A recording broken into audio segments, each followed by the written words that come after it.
and welcome back to our training videos.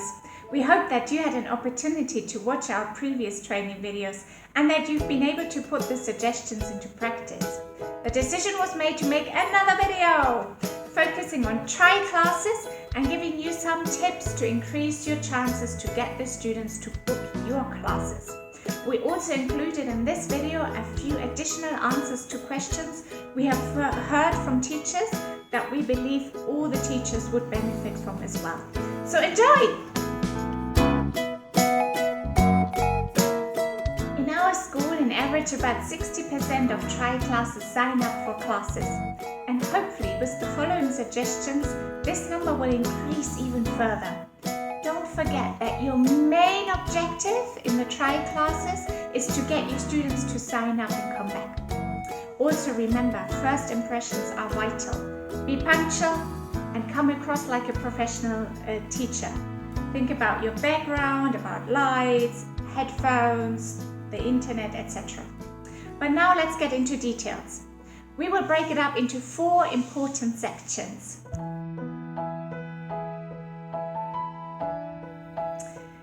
Make your students feel comfortable and excited before you begin your class.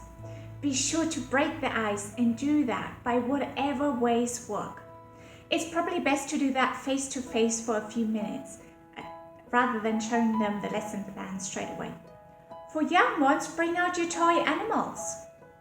Ruff, ruff. Your hand puppet.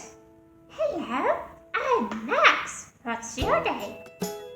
Or things they would enjoy, like ice cream. Do you like ice cream?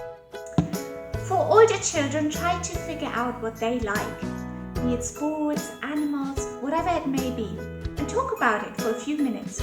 If you have a pet, by all means show it to the student if you think it will do the trick.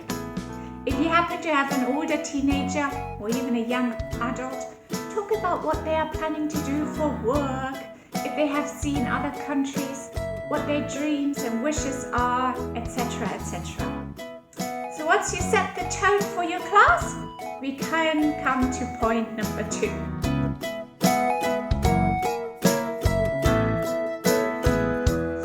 Teach well. There are 3 training videos on how to teach well. So please watch them again in order to get all the details. And just remember, you want to teach to impress. Any kind of props, rewards, internet pictures, material appropriate videos you want to use in this class.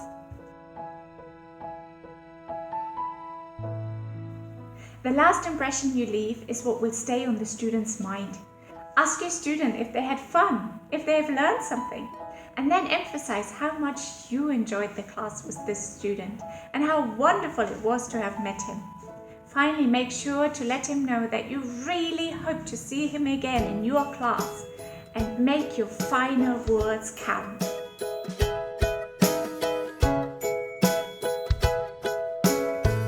Finally, the reports. This is what will be sent to the parents. They'll read it and make a final decision.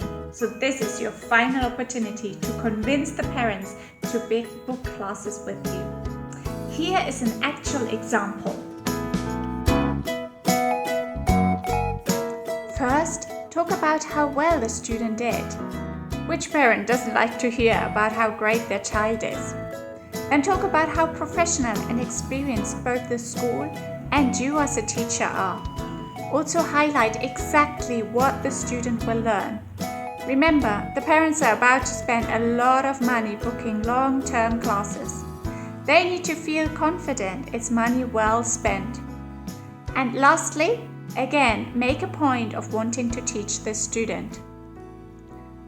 I would suggest you pause the video here for a moment so that you can read the report properly. By the way, this is not the place to tell the parents about it being the wrong book material or the student not knowing about the annotation tools. Discuss those points with our wonderful supporting team once you get the student on board. This report will be sent to the parents from the school. But feel free to additionally send a private personal message via Zoom to the parent, again stating something like, "It was lovely to have met the student and you hope that he had as much fun as you did, and that you hope to get to see each other soon."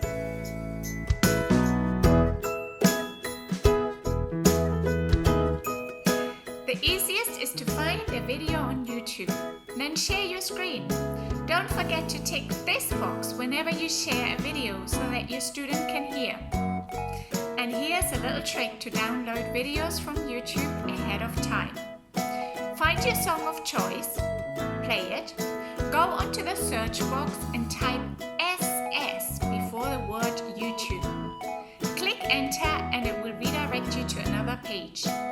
Here you have the option of downloading it.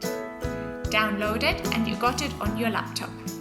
Personally, I got a whole selection of videos for all levels.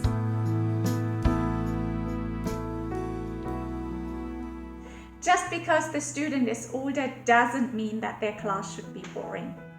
The same principles we covered in the training videos apply to all ages. Still have an introduction talk and talk about their likes and dreams and opinions, etc. You can still use pictures from the internet for unfamiliar words. You can still use videos from YouTube. There are tons of fun songs based on grammar rules. I personally got some songs on vowels and possessive nouns, and I'm still going to get some other ones too.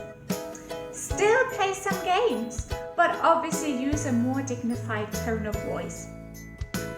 For example, you could have a list of recently learned vocabulary words on the whiteboard and take it in turns to describe and guess the words. So maybe I will pick one of these words and describe it, and my student will have to guess which word I picked. Then the student will pick one word and describe it, and me as a teacher will have to guess it. Another game would be to draw a hangman on the screen throughout the class.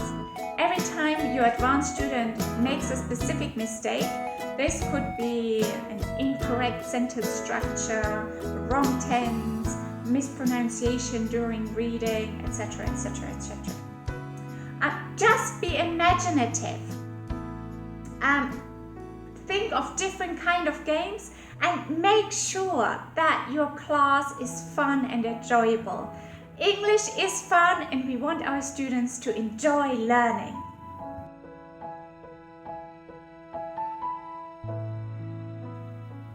This might be obvious, but have a notebook. Write down your student's name and any specific notes. For example, this one, Anna, her parents want me to focus on her speaking skills and her grammar.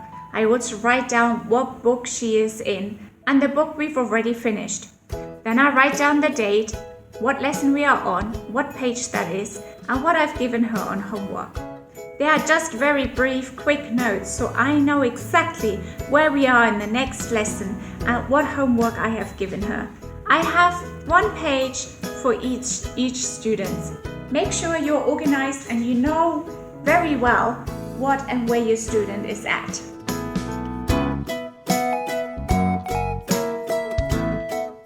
If you don't start your class on time, you are late.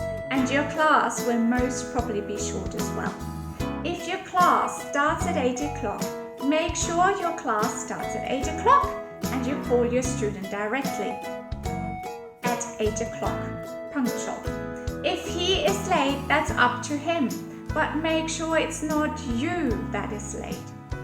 Once you started your class, by all means send a message to your student and the support team in the school if your student isn't turning up or isn't online.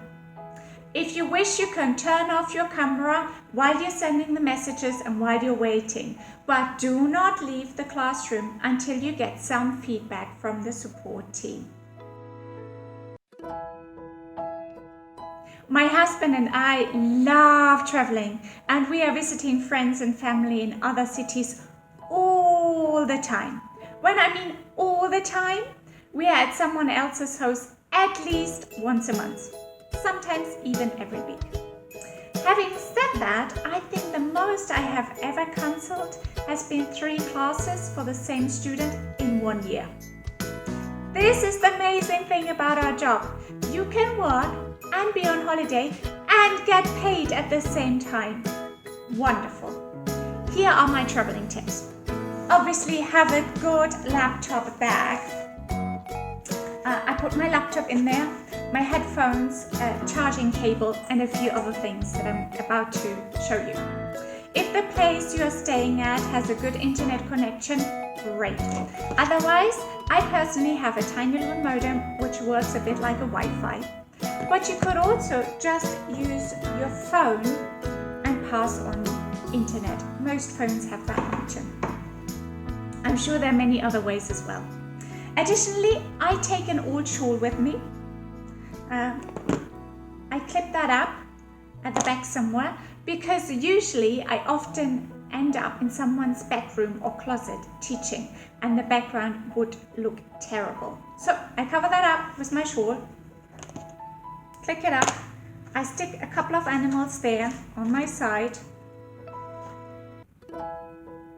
and I look all professional again. Apart from that, I take my notebook with me so I know where the students are. A couple of pens so I can write down where they will be next. A few rewards, they're nice and flat. My old hand puppet, he can squash in very nice and flat. And that's it, I'm ready to go. And it looks a lot, but actually almost everything fits into the bag. In fact, I would say everything fits in the bag.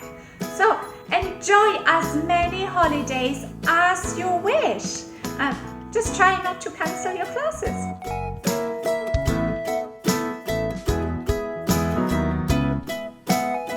Unfortunately, we all get at least 1 or 2 bad students.